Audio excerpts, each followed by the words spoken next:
Investing in arts education is one of the most important things that a school system can do. It was an incredibly important decision that my leadership team made with me to make sure that we use arts education as a key strategy for how our students will achieve not just in school, but in life.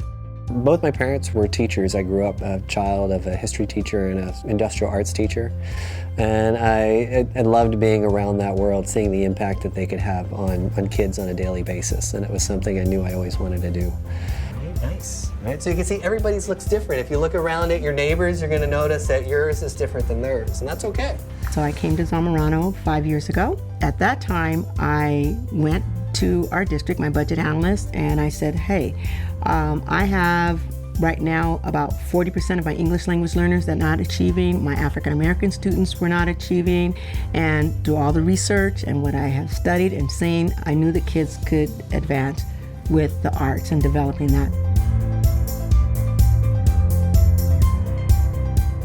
The professional development is really incredibly important these days, especially here in California, because so many of our new teachers haven't had arts in their own background, K through 12. And in fact, so many teachers in schools, because the arts have been cut, haven't had the practice of engaging with the arts.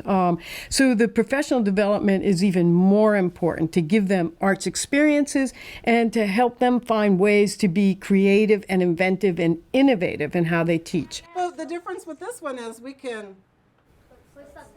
in planning my lessons, I always have to ask myself, do I like this lesson? I would end up taking an area out of it that I really like and think about something that the children are into, that I might be into also, and then mold it into the lesson. And in this way, we're both having a good time. It becomes meaningful to both of us. Ooh, look at this. I see people getting ready for this.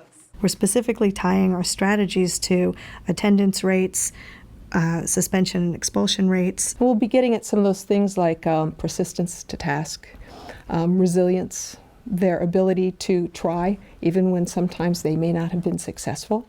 Those kinds of things that I think are so well done through the arts. For a long time, I have built my lessons more along the lines of art for art's sake.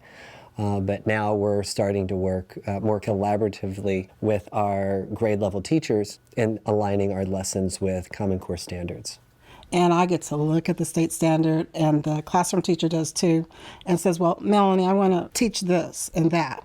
And I'll look at it, or I can look at what elements I'd like to take out of the lesson and then create another art lesson, an art lesson that would help them to comprehend and understand what the standard is asking for. What we've seen in the research is that kids who have the opportunity to learn in the arts have amazing academic achievement.